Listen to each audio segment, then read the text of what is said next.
Cette semaine, on a reçu à la maison un athlète de streetlifting, un athlète international de streetlifting, Kevin Gogo ou Captain sur les réseaux sociaux si vous le connaissez. Et ces 3 jours passés ensemble m'a rappelé une chose importante que je voulais vous partager dans ce podcast, c'est l'importance de l'entourage. Parce qu'on parle souvent de performance, de nutrition, de récupération, mais on parle peu de l'entourage, alors que ça peut vraiment conditionner les performances d'un athlète. Et c'est ce dont on va parler dans cet épisode de podcast. Hello tout le monde, j'espère que vous allez bien. On se retrouve dans ce nouvel épisode du podcast Force Intérieure, le podcast qui parle de santé, de performance. Et aujourd'hui, vous l'avez compris avec cette introduction, on va parler de l'entourage. Donc dans l'entourage, vous allez voir qu'on va regrouper un petit peu plusieurs parties, mais l'idée c'est de voir comment l'entourage peut influer positivement ou négativement sur nous en tant qu'athlètes et donc sur nos performances indirectement. Je pense que dans cet épisode, vous allez vous reconnaître sur plusieurs points, que ce soit avec un entourage positif ou peut-être un petit peu moins soutenant parfois, parce que en tant qu'athlète, on passe tous, je pense, par plus ou moins une de deux phases, et c'est important d'arriver à trouver un entourage sain, que ce soit dans la vie de tous les jours. En réalité, ça conditionne pas que le sport, mais je trouve que dans le sport, on peut aussi facilement se rendre compte si notre entourage est soutenant ou pas à travers ce que l'on exprime à l'entraînement. Déjà, pourquoi l'entourage peut changer la performance ? Premièrement, on va avoir de la motivation. La motivation, elle peut être intrinsèque, c'est-à-dire venir de vous. Vous êtes motivé parce que vous avez une séance qui vous plaît, parce que vous aimez ce que vous faites, parce que vous allez faire une charge que vous attendiez plus longtemps, parce que vous avez envie de vous entraîner. Bref, il y a plusieurs choses de façon intrinsèque qui peuvent vous amener de la motivation, mais il y a aussi des choses extrinsèques. Et là, l'entourage va pouvoir jouer un rôle là-dedans. Parce que si par exemple vous n'êtes pas spécialement motivé, il y a des jours comme ça où on est discipliné, on va s'entraîner de toute façon, mais on va pouvoir avoir un petit élan de motivation par l'extrinsèque qui est l'entourage. Donc là, je parle du cas où vous vous entraînez par exemple avec quelqu'un. Si vous vous entraînez à plusieurs, les jours où vous êtes moins motivé, c'est plus dur pour vous de vous motiver à aller à l'entraînement, savoir que vous allez retrouver des personnes que vous aimez bien, qui sont soutenantes dans votre pratique, ça va vous motiver parce que vous savez qu'au-delà de l'entraînement, vous allez passer un bon moment et ça va initier un petit peu cette phase difficile de « ok, il faut que j'y aille », si en tout cas c'est pas inné chez vous via votre discipline. Donc ça c'est déjà un point positif, la motivation que peut représenter l'entourage qui vous accompagne à l'entraînement. Le deuxième point positif de s'entraîner avec des personnes, ça va être leur niveau d'exigence. Si vous entraînez avec des personnes qui sont plus fortes que vous, déjà ça va pouvoir vous stimuler, vous pousser à faire plus parce que vous avez devant vous des personnes qui sont plus fortes. On y reviendra un petit peu plus tard dans l'épisode. Mais ça peut être lié aussi au niveau d'exigence sans forcément que les personnes soient plus fortes que vous. C'est-à-dire que si vous entraînez avec des personnes qui sont très focus dans leurs objectifs, qui se battent pour leurs objectifs, qui font attention d'être clean sur leurs mouvements, qui font attention à leur hygiène de vie, tout ça en fait, ça va conditionner un peu l'environnement dans lequel vous êtes et ça va favoriser cette norme auprès de vous. On dit souvent, de manière générale dans la vie, qu'on est le reflet des 5 personnes que l'on côtoie. C'est vrai aussi dans le sport. C'est-à-dire que si dans votre entourage, vous avez que des sportifs qui mangent hyper bien, qui font attention à leur récupération, qui font des mouvements de façon clinique, qui se corrigent, qui vont s'entraîner, qui sont disciplinés, tout ça, ça va faire que ça va être votre norme d'environnement. Et vous, même sans le décider forcément, ça va être assez intuitif de avancer dans cette norme. C'est un peu la même chose que l'éducation, en vrai. Quand vous avez grandi dans une famille qui vous inculque telle valeur, qui fonctionne comme ça, tant que vous sortez pas de ce cadre-là, tant que vous n'allez pas regarder ce qui se passe à l'extérieur, c'est logique pour vous de fonctionner dans ce mode de fonctionnement-là, parce que vous ne connaissez rien d'autre, vous voyez ? Et c'est un peu la même chose avec l'entourage, bien que là, quand on grandit, on a quand même une vision plus globale de ce qui existe, on est conscient que y a des gens qui font pas sport, qui mangent de la merde, etc. Parce qu'en vérité, c'est plutôt ça la norme de la population générale, finalement, bien que ce soit triste. Mais ce que je veux dire par là, c'est que du coup, quand vous êtes dans votre capsule de gens qui fonctionnent de ce point de vue-là, avec discipline, objectif sportif, c'est logique d'évoluer dedans. Et tout ça, ça va vous stimuler à vous pousser vers le haut, tout simplement, même sans y prêter attention, en réalité. Troisième point qui peut être ultra intéressant, ça va être la confiance. Quand on arrive sur un lift, qu'on n'a jamais fait, ou un PR au format, ou parce qu'on a besoin de reprendre confiance. Nous, en tant qu'athlètes, on arrive sur ce lift avec tout notre bagage émotionnel, avec toute notre expérience, avec peut-être en tête tous les fails qu'on a eus, tous les traumas, je mesure ce mot-là, mais vous comprenez ce que je veux dire, toute la frustration, en tout cas toute l'émotion négative qu'il y a pu avoir par des échecs par le passé. Vous arrivez par exemple sur votre barre à 100 kg, au squat, vous l'avez déjà échec 2 fois, 100 kg ça vous fait peur, etc. Vous arrivez donc avec tout ça face à votre barre, là où quand vous avez un entourage, eux, ils vont juste voir les choses de façon, j'allais dire plus factuelle, pas forcément parce que si vous vous entraînez régulièrement ensemble, ils savent aussi ce que peut représenter cette charge, etc. Mais je veux dire, ils vont avoir une vision plus objective quand même de ce que vous êtes capable de faire, et quand bien même c'est pas le cas, de toute façon, si votre entourage est sain, il doit vous pousser à la réussite. Vous voyez ce que je veux dire?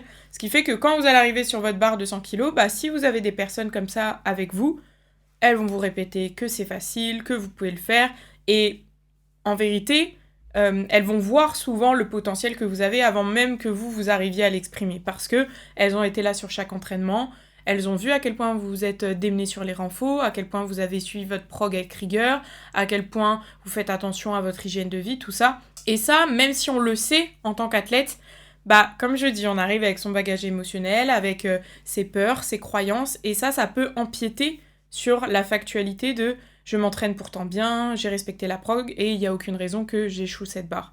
Donc vous entraînez avec un entourage, voilà, comme ça, qui peut être soutenant et valorisant dans ces moments-là. Ça va être ultra important, et ça va vous donner cette confiance qui, parfois, peut vous faire défaut, parce que au cours de la vie d'un athlète, c'est normal d'avoir des phases où on est confiant, on arrive sur nos entraînements, on a confiance en nous, on est bien, on n'a pas forcément besoin d'aide extérieure, en tout cas pour l'aspect confiance.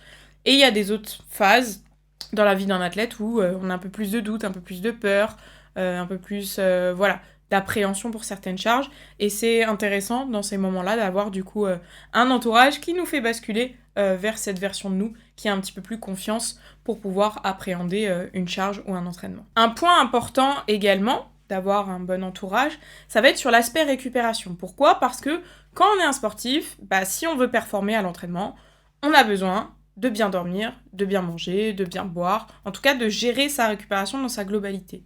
Et si on a un entourage qui nous invite à sortir tout le temps, qui veut nous voir tard le soir, qui nous demande d'annuler des entraînements pour faire des activités, etc., ça va pas favoriser le fait d'avoir une bonne récupération pour nos entraînements. Et ça, c'est hyper important parce que, mine de rien, ça va vous faciliter les choses aussi que d'avoir un entourage qui respecte ça et qui peut même vous faciliter ça. Dans le sens où, si vous voulez vous pouvez vous voir, mais manger quelque chose qui correspond à votre diète, pas trop tard pour que ça respecte votre sommeil, pas sur les jours d'entraînement, ou en tout cas pas au moment des entraînements, etc. Et tout ça, ça va faciliter l'exécution parce qu'en fait, si à chaque fois que vous voulez voir des proches à vous, vous êtes obligé de batailler parce que vous voulez pas saouler en disant bah oui mais moi faut que je mange ci, faut que je mange ça, et à côté de ça vous voulez quand même respecter votre programmation, vous entraîner à ce moment-là parce que c'est prévu comme ça, et que voilà, à chaque fois il y a une sorte de conflit à se bagarrer pour se voir, en fait ça crée une ambivalence aussi au fond de vous en tant qu'athlète, dans le sens où, je vous l'ai déjà exprimé via ces épisodes de podcast, mais c'est important de profiter de la vie, c'est important de voir du monde, de faire autre chose que le sport, mais quand ça doit être fait au détriment de ce qui compte vraiment pour vous, c'est-à-dire progresser dans la discipline, c'est plus compliqué et l'équilibre est plus dur à trouver. Là où quand vous avez un entourage qui comprend tout ça et qui aide à s'adapter à tout ça, alors je dis pas que l'entourage doit tout le temps s'adapter à vous, hein. Vous pouvez le faire en ramenant votre gamelle, vous entraînez le matin exceptionnellement, vous allez vous entraîner le soir, vous aussi, hein, si vous voulez maintenir cet entourage-là qui n'est pas forcément dans le même état d'esprit que vous pouvez faire des efforts, entre guillemets, mais un entourage qui respecte ça, ça fait qu'on va pouvoir trouver un compromis, un équilibre plus facile pour les deux côtés, et ça, c'est vraiment un game changer en tant qu'athlète que de ne pas avoir à choisir un peu entre ses amis et son sport. Et en vérité, dans cette partie-là, je vous ai parlé beaucoup de l'aspect entourage qui vient s'entraîner avec vous à l'entraînement, mais en vérité, il n'y a même pas besoin de ça. Parce que si vous avez un entourage qui vous soutient dans ce que vous faites, même s'ils ne pratiquent pas la même discipline, même si ils ne comprennent pas, je veux dire, vis-à-vis d'eux-mêmes, parce que eux n'ont pas la même rigueur, eux n'ont pas les mêmes objectifs, ils peuvent être quand même un entourage soutenant en, je sais pas, venant même avec vous à la salle sur vos séances difficiles, en juste, voilà, comprenant le besoin de repos, le besoin de manger bien, etc., en vous accompagnant sur les compétitions, en vous félicitant pour des performances, même si, on va dire que pour eux, ça veut parfois rien dire, rien que le fait d'envoyer un petit message à chaque fois, bravo, solide ce que t'as fait, etc., c'est des choses qui vont soutenir l'athlète et le mettre en tout cas dans une position de confiance qui peut l'aider à performer. Là où quand on a un entourage qui s'en fiche ou qui est pas soutenant, voire qui est dessoutenant, je sais pas comment on dit, mais qui va à l'inverse pas comprendre et le manifester, ça peut être décourageant pour l'athlète et difficile de devoir se battre et pour ses objectifs et contre des personnes qu'on apprécie de base dans notre entourage. En parlant d'entourage, je vous ai expliqué que ça pouvait être intéressant de s'entraîner avec plus fort que soi. Alors, on n'a pas toujours la possibilité, mais quand c'est le cas, je trouve que c'est vraiment hyper intéressant de pouvoir s'entraîner avec plus fort que soi pour différentes raisons. Premièrement, ça vous permet de voir aussi le mindset, la façon de faire d'un athlète de haut niveau, en tout cas d'un niveau supérieur à vous, dans sa préparation, dans sa façon d'exécuter les mouvements, dans ses routines peut-être pré-performance, dans sa gestion de l'effort, tout ça. De pouvoir voir le vous de plus tard, parce que j'imagine que c'est plutôt comme ça qu'il faut voir les athlètes plus forts que nous. Voir cette personne-là qu'on deviendra si on continue à se bagarrer plus tard, ça permet déjà de voir peut-être toutes les petites différences qu'il y a. Alors, le but, c'est pas de se dire « je vais tout faire comme cette personne », parce que vu que cette personne est forte, je serai forte. Parce qu'il y a aussi un cheminement à respecter, que ce soit d'un aspect technique, que ce soit d'un aspect programmation. On ne peut pas mettre la même programmation à quelqu'un qui débute le streetlifting et quelqu'un qui est à haut niveau en streetlifting. Mais ça permet déjà de se confronter à certaines choses, à certaines différences, des choses dont on peut s'inspirer, des choses qui peuvent nous servir, mais aussi voir un petit peu l'évolution même d'un athlète plus fort que nous au fil des entraînements, son rapport par rapport à certains mouvements, par rapport à ses peurs, à ses doutes, ou à l'inverse, cette gestion de la confiance, tout ça, ça peut vraiment nous apprendre en tant qu'athlète novice que de pouvoir s'entraîner avec des athlètes comme ça. Et aussi, j'avoue que moi, j'adore quand j'ai des athlètes plus forts que moi qui viennent s'entraîner avec moi parce que ça me repousse mes barrières mentales. Même si parfois on n'en a pas forcément, ou on croit ne pas en avoir, en vrai, de voir un athlète faire devant tes yeux une charge qui, tu vois, dans ta tête, tu te dis c'est une charge de zinzin, ça rend le truc encore plus possible et encore plus accessible, parce qu'il l'a fait là, devant toi, dans ta salle, vous voyez ce que je veux dire ? Et du coup, ça peut être grave motivant. Alors moi, je sais que j'ai pas eu la chance de m'entraîner avec énormément de femmes plus fortes que moi, parce que bon, je pense qu'en streetlifting, en vrai, on est tous un peu éparpillés, à part sur Paris, où je pense qu'ils sont nombreux, mais souvent, on s'entraîne un petit peu seul dans nos disciplines, et on n'a pas forcément, du coup, beaucoup d'athlètes qui pratiquent la même chose, donc c'est encore plus difficile, du coup, de trouver des athlètes forts qui pratiquent la même discipline que nous. Mais le peu de fois où ça a été le cas, je trouve que c'était ultra inspirant de voir sur les mouvements où moi je galère un petit peu plus, de voir des personnes de mon gabarit, donc des femmes d'à peu près mon poids de corps, arriver à faire des charges que moi je me dis putain, j'y arrive pas encore et elles font ça facilement. Ça me met vraiment dans un état d'esprit où c'est possible. Et même en dehors du fait que d'avoir un athlète qui s'entraîne avec nous, là récemment, si vous avez suivi, il y a eu les championnats du monde de powerlifting. Donc powerlifting, c'est un sport de force qui s'apparente aussi au streetlifting, juste les mouvements sont différents. Par contre, les mouvements sont différents, mais il y a un mouvement en commun qui est le squat. Et je sais pas si vous avez vu, mais en moins de 57 kilos, il y a une nana qui a fait 200 kilos au squat. Et ça, moi depuis le début, enfin, peut-être pas depuis le début, mais depuis que je commence à porter des charges assez conséquentes sur le squat, je me suis dit, un jour je squatterai 200 kilos. En fait, je me suis dit, si j'ai progressé autant, je suis arrivée à une charge que j'aurais jamais cru possible, je vois pas pourquoi 200 kilos ce serait pas possible. Donc je sais que je l'ai dans mon crâne depuis un moment, Alors, ce sera évidemment dans quelques années, hein, même si je m'entraîne dur pour ça. Mais je suis convaincue que j'arriverai à le faire. Et là, d'avoir vu une femme le faire, de mon poids de corps, de tout ce que vous voulez, le faire, je vous jure, ça m'a encore plus galvanisée. En me disant, bah c'est possible. Tu vois, genre cette femme-là, qu'est-ce qu'elle a de plus... Elle a certainement plein de choses de plus que moi, hein, en vrai. On va pas commencer à rentrer dans ce sujet-là, mais je veux dire, dans tous les cas, elle a eu une barre de 200 kilos qu'elle a squat en ayant un poids de corps inférieur à 57 kilos. Et je trouve que ça repousse des barrières mentales que de voir ça. Et du coup, de le voir de ses propres yeux devant soi, c'est encore plus intéressant. Donc si vous avez la possibilité de vous entraîner de temps en temps avec des athlètes plus forts que vous, je vous invite à le faire. Moi, ça m'arrive du coup un petit peu plus régulièrement avec des hommes. Et d'ailleurs, pour la petite anecdote, moi quand je m'entraînais à Basic Fit à l'époque, que je commençais à faire un peu de performance, je me comparais tout le temps à un pote à moi. S'il écoute ce podcast, il va rigoler. Un pote à moi qui fait quoi 30 kilos de plus que moi, facile. Et qui est baraque, hein, du coup, qui avait des perfs stratosphériques, vous voyez. Mais j'aimais bien ce truc de me dire, je me compare à volontairement quelqu'un qui, je sais, sera toujours plus fort que moi si à entraînement égal, on va dire. Parce que, voilà, génétiquement, parce que poids de corps, parce que trop de trucs. Hein. De toute façon, on peut pas égaler la force d'un homme à un entraînement égal, je vous apprends rien. Mais j'aimais bien ce truc de me dire, je me compare à vraiment plus fort, comme ça me pousse à plus. Moi, j'ai toujours fait ça, et c'est d'ailleurs pour ça que je comprends pas du tout les mecs qui, à l'inverse, se comparent à des petites nanas qui font 2 fois leur poids. Je trouve ça ridicule. Parce que je vous dis, moi, je me suis toujours comparée à, voilà, un homme de 80-90 kilos dans mes performances, parce que je trouve que ça pousse à plus.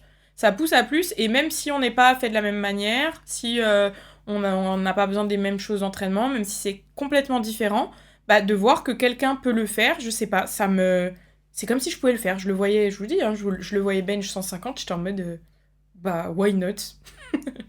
c'est peut-être complètement déconnecté, mais je pense que c'est une déconnexion qui m'a permis aussi de me pousser. C'était de la pression positive, hein, parce que je suis quand même factuelle par rapport à mes capacités et les capacités physiologiques d'une personne, mais c'est pour vous dire que ça vous servira toujours plus de vous comparer à plus fort que vous, que bah, moins fort, ça sert à rien en vrai, c'est pas ça qui va vous pousser. Mais néanmoins, je remarque aussi que s'entraîner avec moins fort que soi, ça a des aspects aussi hyper positifs. Alors, je vais pas du tout être prétentieuse dans ce que je vais expliquer là, c'est juste factuel. Je m'entraîne depuis peu, je sais pas si elle écoute mes podcasts, mais coucou Julie si t'écoutes mes podcasts. C'est mon mix anti-focus pour ceux qui me suivent sur Instagram, parce qu'elle elle a de l'énergie. Mais le fait est qu'on s'entraîne de plus en plus ensemble, et Julie, elle a commencé le streetlifting un petit peu après moi, donc elle a pas encore les mêmes performances que moi, mais elle y tend. Et je trouve que ça a un aspect aussi ultra positif de s'entraîner avec des personnes qui sont pas au même stade que nous dans la discipline, et pour le coup qui sont plus novices dans la discipline. Pourquoi ? Parce que ça remet aussi les pieds sur terre. Là où, comme je vous le disais, moi je me comparais à mon pote voilà, qui peut bench 150, et je me dis, bon bah voilà, moi je fais 80 au bench, c'est pas impressionnant de fou. Mais du coup, d'être avec des personnes qui débutent dans le sport et qui galèrent sur des charges que maintenant, peut-être moi, j'ai banalisées, ça remet les pieds sur terre en se disant, toi aussi, t'as été cette personne-là. Toi aussi, t'as galéré sur les muscle-up. Toi aussi, 100 kilos, pour toi, c'était une dinguerie sur le squat, vous voyez ? Et je sais que ça me fait aussi énormément de bien, dans le sens où, bah, il y a des fois, voilà, j'ai l'impression de pas faire assez, de pas progresser assez vite, assez fort, de donner pourtant beaucoup pour peu de résultats. On passe tous par ces phases-là. Et de, voilà, voir une personne qui est à ce stade-là, ça refait penser à la Julie antérieure que j'étais, et qui est passée par ces phases-là, et qui aujourd'hui verrait ce que je fais, comme du coup la Julie, c'est vrai qu'elle s'appelle Julie aussi, mais la Julie avec qui je m'entraîne peut des fois peut-être regarder mes performances, et ça remet vraiment ce prisme-là de se dire ok, là je viens de faire 150 en squat, un peu déçue parce que ça monte lentement, mais quand j'étais cette personne-là qui galérait à 100 kilos, j'aurais même jamais cru possible de faire 150 kilos. Et je trouve que pour ça, c'est aussi ultra positif de cet aspect-là, de voilà, hop, on n'oublie pas d'où on vient, et on savoure aussi la progression qu'on a eue, parce que elle est énorme en vrai. Et comme je vous dis, arriver à faire des charges qu'à une époque, je ne pensais même pas possible physiologiquement, je trouve que c'est zinzin comme progression. Parce que en vrai, moi quand j'ai commencé les dips, je suivais pas en plus énormément de femmes qui faisaient les dips, mais c'était un peu au début de l'ère des dips. Donc en fait, même une femme qui faisait 80... Enfin, c'est inimaginable. Je me suis jamais dit on ferait 80 ou dips en tant que femme, et maintenant... Bon, j'allais dire ça devient banal, non, j'abuse. Mais je veux dire, on en a déjà vu plusieurs femmes le faire.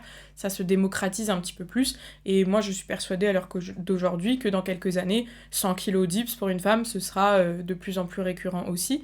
Et je trouve ça génial. Il y a aussi un aspect positif autre que de s'entraîner avec quelqu'un qui est moins fort que nous, c'est d'avoir justement un peu plus de légèreté. Là où je vous disais, quand on est novice, qu'on s'entraîne avec un pro, on va voir un peu plus l'aspect mental, l'aspect concentration, l'aspect focus sur les mouvements, l'importance de chaque détail, etc. Et parfois, quand on est cet athlète-là, bah on oublie presque des fois l'importance de juste pousser fort ou tirer fort. Ça, je vous en ai pareil déjà parlé. Et du coup, je trouve ça génial de s'entraîner avec quelqu'un qui n'a pas encore peut-être toutes les optimisations, qui essaye juste de passer son mouvement et qui bourrine. Parce que ça rappelle un petit peu l'essence même du mouvement et je trouve que c'est important. Donc vous comprenez en vrai, via le discours, que peu importe avec qui vous entraînez, plus fort, moins fort, je trouve qu'on peut vraiment s'apporter. On peut s'apporter. Et là, pareil, je parle de deux personnes qui font la même discipline, mais même sur une discipline annexe, pour moi, il n'y aura pas les mêmes aspects où on va s'apporter techniquement, etc., parce que c'est pas les mêmes mouvements. Mais on va s'apporter sur la façon de gérer ses mouvements, de se positionner, de se bagarrer dessus, de se préparer avant un lift important. Et tout ça, ça permet de galvaniser. Et moi, j'ai pris conscience de ça récemment, en vrai, parce que je me suis beaucoup entraînée seule. Hein. Comme je vous le dis, quand on est en streetlifting, on a peu de gens qui font du streetlifting. Donc moi, ça fait des années quasiment, je m'entraîne tout le temps toute seule. J'ai mon copain qui vient régulièrement quand même, j'ai de la chance avec moi, mais il fait pas vraiment de streetlifting. Donc c'est vraiment un soutien externe qui va me tirer vers le haut, me donner confiance, toujours en tout cas m'élever, c'est clair, mais il pratique pas la même discipline, donc quand bien même il me connaît beaucoup et il m'aide pour mes mouvements du mieux qu'il peut, il a pas été et il est pas vraiment dans la position de ce que je peux ressentir, et du coup je trouve ça hyper intéressant là de découvrir un peu ce que c'est de s'entraîner à plusieurs, et moi qui croyais que j'étais beaucoup plus efficace tout le temps à être toute seule dans ma bulle, tout ça, je revois un peu les choses différemment, et je dis pas que j'aime pas, j'aime toujours m'entraîner des fois un petit peu seule, tu te mets dans ta bulle, c'est ton moment à toi, mais je prends aussi beaucoup de plaisir à m'entraîner avec d'autres gens, avoir un petit peu plus de légèreté, avoir des personnes qui font des trucs de fou devant nous, à partager. Et ça, je vous dis, c'est un peu nouveau, c'est une nouvelle façon de m'entraîner que j'ai, et je voulais vous la partager parce que si vous êtes un peu comme moi, un peu seul, un peu dans votre bulle, ça pourrait vous apporter aussi. Et je trouve que finalement, le mix des deux, un coup, je m'entraîne toute seule, je suis focus, je suis vraiment dans ma bulle, c'est moi et moi, et parfois un petit peu plus de légèreté, on rigole entre les séries, on s'amuse, mais en même temps, on s'apporte d'un point de vue technique, d'un point de vue performance, etc. Le combo des deux fait qu'on a de la diversité à l'entraînement, et que, même si on fait le même sport, on peut prendre du plaisir de différentes façons que ce soit. Et ça, je trouve que c'est ultra important aussi dans la vie d'un athlète pour être performant, que de avoir un sas de décompression. Je vous en ai parlé dans le fait de faire d'autres activités, de sortir, etc. Mais je m'aperçois qu'on peut aussi l'avoir dans notre discipline en juste l'appréhendant différemment. Et je sais que c'est aussi pour ça que là, récemment, via mes athlètes, on est un peu en hors-saison là pour tous les athlètes, parce que les compétitions, il y en a très peu cet été. Je leur ai donné des petits challenges à faire en endurance, je vais leur donner s'ils m'écoutent. On va peut-être vous donner un peu de cardio, je sais que vous êtes plusieurs à m'écouter. Peut-être je vais vous mettre un peu de cardio, mais je trouvais ça sympa aussi de, peut-être que eux ils s'entraînent chacun de leur côté, on se donne des petits challenges. Donc là, dernièrement, je leur ai donné un circuit d'endurance tous à faire. Comme ça, ils se comparent un peu leur temps, leur technique, etc. Et ça apporte un petit peu cet effet communautaire, cet effet d'entraide, même à distance. J'ai vu qu'il y en a qui se sont regroupés pour le faire en plus, ou d'autres qui ont mis leurs copains, leurs copines à faire le circuit avec eux, et je trouve ça génial, et ça permet d'apporter un petit peu plus de plaisir, des choses différentes, on s'amuse, on partage, et c'est ça le sport.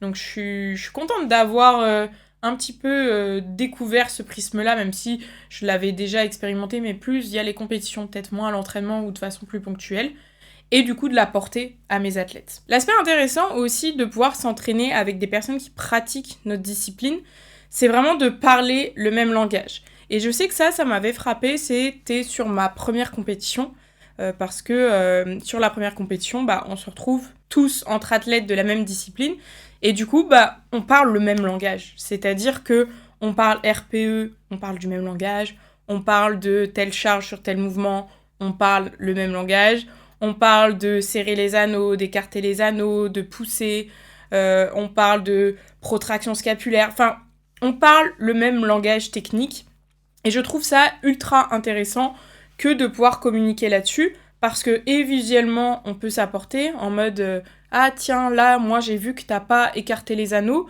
là où je sais pas sur la façon de te filmer pour tes retours techniques tu ne l'avais pas vu, là j'ai vu que ta scapula de dos elle faisait ça, chose qu'on ne voit pas forcément. Enfin il y a vraiment des choses qu'on peut voir d'un aspect extérieur quand on s'entraîne avec quelqu'un, et que ce soit voilà sur l'aspect technique ou l'aspect RPE ou l'aspect gestion d'effort ou l'aspect musculaire, enfin on peut vraiment s'apporter, et ça c'est hyper intéressant parce que on a tout de suite un feedback extérieur. Et même si le feedback extérieur n'est pas coach, n'est pas expert, il peut quand même apporter une vision par rapport à certains points qui peut être intéressante.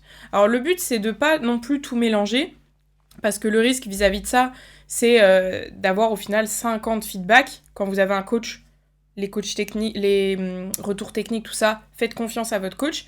Mais voilà, s'entraîner avec quelqu'un, ça peut nous donner un petit aspect sur un détail qui nous aurait échappé, comme des fois, moi ça m'est arrivé par exemple sur les muscle-up. Là récemment, j'ai eu, je vous en ai parlé sur Instagram pour ceux qui me suivent là-bas, mais j'ai eu un vrai coup de mou sur les muscle-up, dans le sens où alors, toutes mes charges sont passées, tout bien, j'ai même PR au format, mais mon mindset et mon appréhension sur le mouvement, elle était catastrophique. J'ai vraiment été replongée, je vous jure, ça va me mettre les larmes aux yeux d'en parler, mais j'ai vraiment été plongée sur la moi qui galère de ouf au muscle-up, qui sait plus quoi faire, qui n'y arrive pas, et j'ai fait toutes mes reps comme ça. Ce qui fait que c'était pas hyper beau techniquement, ça passe, c'était rep, mais c'était pas beau. Et surtout, je me suis sentie hyper mal. Et ça, pareil, je trouve que c'est intéressant d'avoir un point de vue extérieur parce que, là, je m'en suis rendu compte. Mais il y a peut-être d'autres fois où juste ma façon d'aller sur le mouvement était différente et je m'en rendais pas compte et on a pu me le dire d'un point de vue extérieur, ce qui fait que je peux corriger ça. Là où, voilà, comme je vous dis, des fois on s'en rend pas compte, alors que l'intention sur le mouvement, c'est ultra important. Vous testerez, en vrai vous testerez à l'entraînement, alors peut-être pas sur une grosse charge, sur une charge relativement légère, vous testerez. De mettre, sur le muscle-up, franchement si vous avez le muscle-up, ça peut être intéressant même de le tester sur le muscle-up. Je dis muscle-up parce que c'est le mouvement le plus technique de la discipline, et du coup quand vous avez testé ce que je vais vous dire, les défauts vont plus facilement ressortir. Vous allez tester un muscle-up où vous faites votre muscle-up, vous y allez, vous faites votre muscle-up. Et ensuite, vous allez refaire votre muscle-up avec de l'intention. Avec l'intention de réussir le plus clean possible votre muscle-up. Pas penser à tous les aspects techniques et tout, juste vous dire, je tire fort et tac, je fais ma transition, je suis sur mon muscle-up. Vous allez juste changer ce mindset-là. J'y vais, je pense trop à rien, je fais mon muscle-up. Et j'y vais avec la ferme envie de dead tout sur mon muscle-up. Vous voyez ?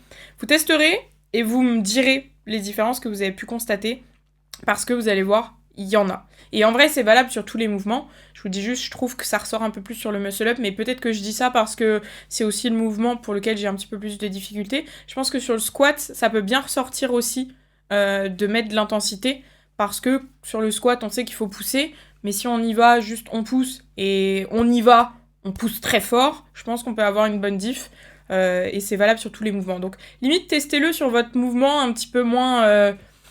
où vous êtes un petit peu moins à l'aise. Peut-être que vous verrez plus la différence là-dessus, et vous me redirez en commentaire ce que vous en avez pensé, mais tout ça pour dire que, voilà, vous entraîner avec quelqu'un qui connaît un petit peu toutes ces étapes-là peut aussi voir que quand vous allez sur le mouvement, vous n'y allez pas de la même façon, que sans vous rendre compte, je sais pas, sur votre muscle up, vous avez mal mis votre false grip. En fait, c'est des détails, mais qu'on va pas forcément voir quand on est focus dans notre truc, et qu'on voit pas forcément avec un seul angle de caméra, mais avoir une personne qui connaît le mouvement, qui connaît la discipline, qui connaît aussi peut-être vos antécédents sur le mouvement, va permettre de vous dire, je sais pas si par exemple sur vos mouvements de muscle up, vous aviez du mal à mettre le false grip, vous avez corrigé, et là, je sais pas, en revenant sur une charge avec l'appréhension et tout, vous reperdez ce truc-là, elle va pouvoir vous dire, oui, mais là, t'es en train de repartir dans tes travers de je pose pas bien mon false grip, etc. Et ça, c'est trop important et ça peut vraiment vous apporter aussi via vos entraînements. Donc là, on a beaucoup parlé de l'entourage via partenaire d'entraînement, via partenaire de vie. Mais l'entourage, c'est aussi les professionnels à qui vous faites appel pour pouvoir évoluer. Et ça, c'est ultra important. Donc que ce soit votre coach, que ce soit peut-être votre kiné, si vous en avez besoin, que ce soit votre diète, que ce soit votre préparateur mental, que ce soit votre marque d'équipement, en vrai, tous ces éléments-là vont aussi influer sur vos performances en tant qu'athlète. Parce que je vais beaucoup parler peut-être de l'aspect coach, mais c'est valable pour toutes les entités que j'ai citées. Avoir son coach, c'est celui qui va vous driver, qui va vous donner la programmation, mais c'est aussi celui sur qui vous reposez votre confiance. Et du coup, avoir un coach qui est pas forcément, j'allais dire, soutenant. En fait, je sais même pas si c'est possible d'avoir un coach pas soutenant, parce que je pars du principe que quand tu coaches, c'est que t'as ce truc en toi où t'as envie de soutenir les élèves, mais on va dire qu'il y a différentes façons de soutenir, mais avoir un coach qui peut-être juste balance la prog, s'occupe pas, vous avez fait, vous avez pas fait, enfin, voilà, qui fait un peu juste de la logistique, ça va pas forcément vous aider aussi en tant qu'athlète à vous valoriser, à agir sur l'aspect confiance, là où si vous avez un coach avec qui vous pouvez échanger, vous pouvez discuter des difficultés, dire honnêtement, là je progresse pas sur tel mouvement, dis-moi pourquoi, qu'est-ce qui va pas, qu'est-ce qu'on peut faire. Ou à l'inverse, un coach qui va pouvoir vous soutenir, vous dire là, incroyable ce que t'as fait, là tu te rends pas compte de la progression, là t'as peut-être pas l'impression de progresser sur le mouvement, mais regarde, techniquement t'as amélioré ça, t'es capable de faire ça, enfin, qui arrive à avoir une vision globale de votre performance, de pas juste vous voir, vous, en tant que chiffre, en tant que MU temps, traction temps, dips temps, squat temps, mais en tant qu'athlète avec un bagage, avec une vie extérieure, avec un passif, ça va être ultra important. Parce que ça va pouvoir vous faire évoluer de la meilleure des façons, que de prendre cette personne dans sa globalité. Et ça, je sais que j'ai eu ce truc assez, j'allais dire instinctivement oui et non, mais nous, en tant que kiné, c'est quelque chose qu'on nous apprend beaucoup par rapport à nos patients, parce que nos patients, quand ils arrivent, ils n'ont pas seulement une blessure qu'il faut traiter, je sais pas, j'ai une tendinite à l'épaule, je dis tendinite en plus, j'ai une tendinopathie à l'épaule, il faut que je la traite. Non, ils arrivent avec leur tendinite, avec ce qu'ils n'arrivent plus à faire, ce qu'ils aimeraient faire, avec la croyance qu'ils auront mal toute leur vie, avec l'impossibilité de vivre peut-être des moments importants, comme porter ses enfants, comme pouvoir ranger, aménager chez eux, cuisiner. Et tout ça, c'est à prendre en compte parce que ça compte en vrai dans la guérison. Et si on prend que l'aspect fonctionnel des choses, ça n'avance pas aussi bien, tout simplement, que ce soit dans l'aspect rééducatif ou dans l'aspect performance. Alors que si on prend en compte l'athlète dans sa globalité, le patient dans sa globalité, on sait l'importance que ça a pour lui, on va pouvoir aussi agir sur ces facteurs-là d'un point de vue confiance, d'un point de vue croyance. Parce que, encore une fois, moi j'ai été beaucoup sensibilisée à ça via mes études et les quelques formations que j'ai fait, mais les croyances limitantes, les croyances de manière générale, elles influent énormément le résultat. Chez nos patients, si ton patient il arrive, il est convaincu au fond que lui, qu'il aura mal toute sa vie, vous avez beau faire le meilleur traitement possible, il y a peu de chances qu'il n'ait plus mal. Parce qu'il a tellement conditionné son cerveau à avoir mal qu'il va avoir mal. Et dans la performance, c'est pareil. Si votre cerveau, il est conditionné à avoir des barrières limitantes, des croyances limitantes, des croyances qu'il faut X temps pour y arriver, que c'est normal que vous n'y arriviez pas, etc., ça va vous brider indirectement. Et toutes ces croyances-là, toute cette confiance-là, elle est aussi liée aux fréquentations que vous avez. Donc que ce soit voilà, l'entourage, mais aussi les professionnels qui vous accompagnent. Si vous avez des professionnels qui croient en vous, qui vous accompagnent en croyant en vous reboostant quand vous en avez besoin, en vous félicitant quand vous progressez de quelque manière que ce soit, ou en vous valorisant, que vous ayez réussi ou pas telle charge ou telle compétition, c'est ça qui va vous pousser à devenir meilleur et qui va vous permettre de progresser sur le long terme. J'ai vu aussi trop de coachs, et ça, s'il vous plaît, prenez-en conscience en tant qu'athlète, parce que moi, je pars du principe que quand, avec un athlète, ça fonctionne pas de la manière qu'on voudrait, progresse pas peut-être de la manière dont on s'attendrait, la compétition n'a pas été aussi bien que ce qu'on aurait prévu, etc. La responsabilité, elle est des deux côtés. C'est-à-dire, est-ce que l'athlète a pas eu, je sais pas, une moins bonne hygiène de vie avant? Est-ce qu'il avait suffisamment récupéré? Est-ce qu'il y est allé avec aussi autant d'envie? Est-ce qu'il était bien au standard? Est-ce qu'il était concentré? Il y a tout cet aspect-là du côté de l'athlète. Mais il y a aussi une grosse partie du point de vue coach. Est-ce que le pic de forme a été bien géré? Est-ce que l'entraînement a été suffisamment préparant pour la compétition? Est-ce que la programmation a été bien faite? Est-ce que les standards ont été suffisamment travaillés? Est-ce que mentalement, on n'aurait pas pu donner plus pour que l'athlète ait confiance? Enfin, il y a vraiment une responsabilité de 50-50. Et ça, s'il vous plaît, en tant qu'athlète, prenez-en conscience parce que je ne peux plus entendre des coachs qui, post-compétition, sont là avec leurs athlètes. Bon, t'as pas réussi, t'as mal fait les choses, on va revoir ça parce que t'as mal géré. Enfin, qui remettent toute la responsabilité sur l'athlète alors que, encore une fois, pour moi, c'est 50-50. Si l'athlète, il était trop stressé sur ses barres, peut-être que c'est un aspect qu'il aurait fallu préparer en coaching. Si l'athlète, il n'a pas été en forme le jour J, peut-être que d'un point de vue programmation, il y avait des choses à faire. Si, je sais pas, le cut l'a trop impacté, peut-être il fallait parler peut-être de catégorie et de gestion de poids. Enfin, il y a... Pour moi, la responsabilité est sur les deux. Et s'il vous plaît, ça, prenez-en conscience et ne vous laissez pas, j'allais dire abattre, le mot est un peu fort, mais ne laissez pas croire que la responsabilité, elle est que sur vous-même, si en tous les cas, vous avez bien respecté ce qu'a dit votre coach. Parce que, par contre, si vous faites pas tous les entraînements, si vous respectez pas le RPE, si vous respectez pas la prog, ne venez pas vous plaindre non plus.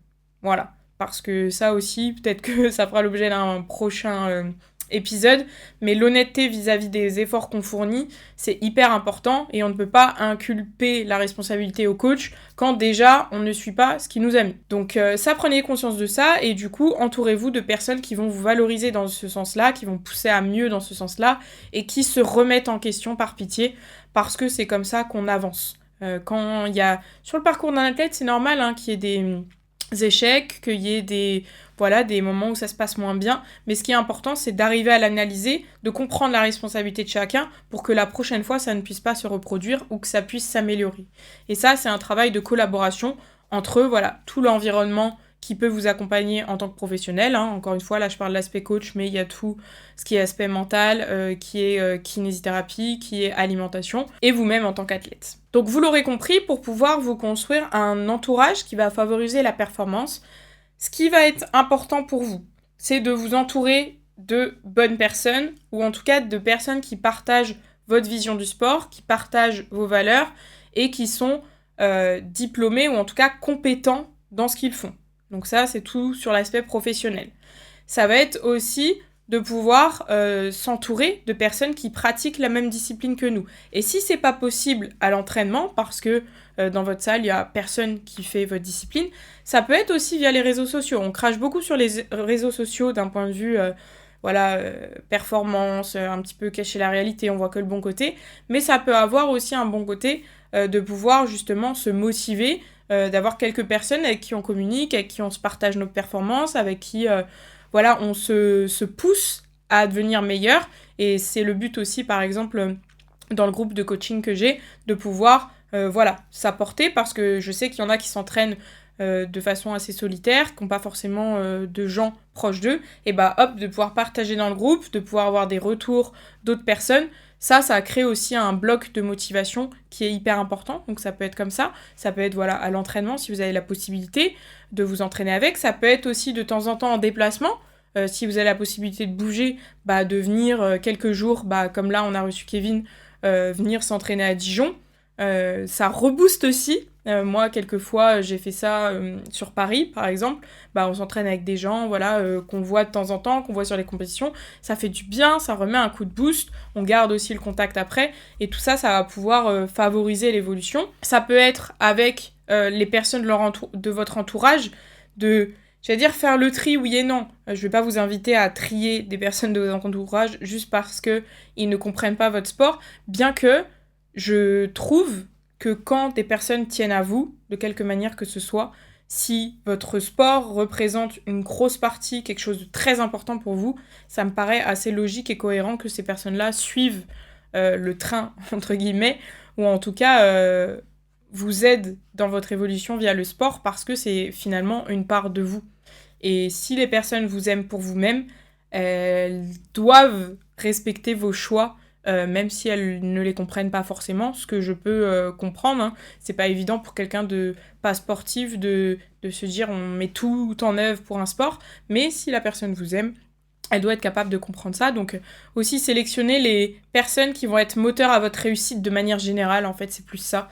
Moteurs à votre réussite de manière générale, de celles qui ont tendance à un peu vous niveler vers le bas, que ce soit dans le sport ou dans autre chose. Ça c'est très important dans le sport et dans votre vie future en réalité. Et aussi je parlais des réseaux sociaux, mais ça peut être suivre des athlètes, des coachs, de ce que vous voulez, qui vous inspirent. Parce que on consomme à l'heure d'aujourd'hui beaucoup sur les réseaux sociaux, et autant, des fois, voilà, ça peut être un petit peu frustrant, un petit peu stressant de voir des perfs de certaines personnes, ou des personnes qui ont une façon de s'exprimer qui, voilà, vous reviennent pas. Et ça, c'est important aussi de savoir bloquer, et pas parce qu'on n'aime pas forcément la personne, mais parce qu'on sent que ça nous atteint dans notre façon de nous entraîner. Et à l'inverse, de peut-être suivre des personnes où vous vous sentez mieux, le contenu vous motive, vous inspire, vous pousse à mieux, et vous élève vers le haut, et non pas l'inverse. Donc ça, c'est très important. Je sais que sur mes réseaux sociaux, j'essaye de partager le plus possible de good vibes, le plus possible aussi de réalité, pour vous montrer que là où des fois, vous avez l'impression que... Enfin, pas vous avez l'impression. Là où c'est dur pour vous, parfois, que vous avez l'impression de pas progresser, c'est ça que je voulais dire, que vous y arrivez pas et que vous comprenez pas pourquoi, vous montrez que à tous les niveaux, on vit ça, qu'il y a des moments où ça va pas, il y a des moments où, comme je vous l'ai expliqué avec les muscle up tout à l'heure, on revient un peu sur l'ancienne version de nous-mêmes, et ça, c'est pas anormal que de vivre ça. Ce qu'il faut, c'est juste s'en rendre compte pour pouvoir le corriger et l'améliorer. Donc voilà, inspirez-vous, ou suivez des gens en tout cas qui vous poussent à vous élever vers le haut, parce que tout cet entourage que vous construisez, c'est aussi ce qui va construire votre réussite. Parce que comme on dit, on peut avancer seul, c'est quoi l'adage? Je sais même plus, mais c'est... On peut avancer seul, mais à deux, on va plus loin, quelque chose comme ça. Donc, à plusieurs, dans tous les cas, on va plus loin, et on a un socle solide pour pouvoir s'élever, et pour pouvoir, si vous voulez, vous, rehausser quand vous avez un coup de mou, là où quand vous êtes tout seul, dès que vous dégringolez un peu, vous le devez qu'à vous-même. Là, vous avez un socle qui va venir vous porter. Et c'est vrai que c'est plus confortable et ça permet aussi de pouvoir mettre le focus sur les éléments les plus importants parce que tout le reste est soutenu via des briques de tout ce que je vous ai expliqué dans cet épisode. En tous les cas, j'espère que cet épisode vous a plu, qu'il vous a parlé, que vous avez pu reconnaître peut-être des choses dans votre entourage ou peut-être mettre en place des choses, ou en tout cas peut-être comprendre certaines choses qui vous pousseront à devenir meilleur. C'est le but de ces épisodes, de pouvoir vous donner plein de clés pour pouvoir devenir meilleur. C'est pour ça que je me tiens à un épisode par semaine. J'espère que vous aimez ça. N'hésitez pas à liker cet épisode, je vous l'ai pas dit en début. S'il vous a plu, me mettre un petit commentaire. Et n'oubliez pas le test dont je vous ai parlé, milieu de séance, sur votre mouvement un petit peu difficile. Comme ça, vous me ferez un petit feedback là-dessus. Je vous fais des gros bisous en tous les cas, et on se dit à la semaine prochaine pour un nouvel épisode. Bye bye!